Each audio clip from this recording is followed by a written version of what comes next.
د پښتونستان لیسې د زده کوونکي په خپل لیسې کې د ګڼو ستونزو یادونه کوي او د خپل لیسې پر مدیر او ځینو استادانو نیوکه کوي چې د دوی د ستونزو په حل کې هیڅ کوم اقدام نه دی کړی. دوی وايي هر کله چې د لیسې د مدیر او نور استادانو سره د خپل ستونزو یادونه کړي نه یوازې دا چې ستونزې ورته حل کړي نه دي بلکې ګواخلي هم دي.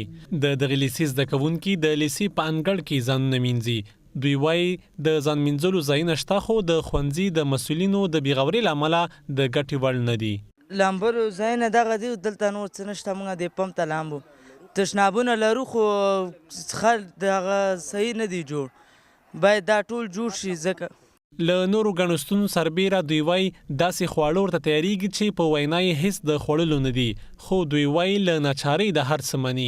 دا زموږ خوراک دی، موږ ته خوراک د ریاست نه قرض یعنې مالي مدیجې نه پوره واله دی، خو دلته موږ ته نه واله کېږي پوره، ځکه چې موږ ورته 3 جمعې شي چې موږ ورته ویلي موږ ته مینو ولګوئ خوراک چې هر یو کس ته څومره شواله ده، موږ ته تر اوسه نه ده لګول شوې. که څه هم د یاد لیسې مدیر د ځینو مکتوبونو په ښودلو سره وویل چې معارف ریاست ته د لیسې د ستونزو یادونه کړې، خو په وینا یې چې دوی ورته پام نه دی کړی. مدیریت معارف ریاست معارف ته ما مکتوبونه شته دی، پیشنهادونه شته دی چې پیشنهاد کړي مو دي تقریبا 13 میاشتې مخکې.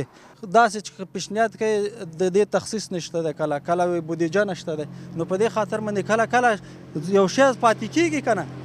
خو د ننګرهار د پوهنې رئیس د یاد لیسې مدیر خپلې دندې کې په ناغېړۍ تورن کړ او ویل چې د یاد لیسې لپاره یې سرپرست مدیر لیږلی، نو موږ ژمنه وکړه چې د یاد لیسې ټولې ستونزې به حل کړي.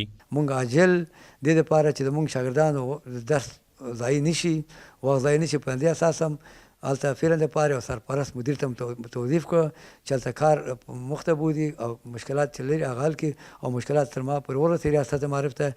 زه انشاءالله مونږ په دې څه کې چې خپل د ګرانو زده کوونکو کوم مشکل ستونزه چې په وخت کې حل کړو. د پښتونستان په نوم دغه لیسې کې د هیواد د بیلابیلو ولایتونو او د ننګرهار د ولسوالیو څخه پکې شاوخوا 300 زده کوونکي په زده کړو بوخت دي.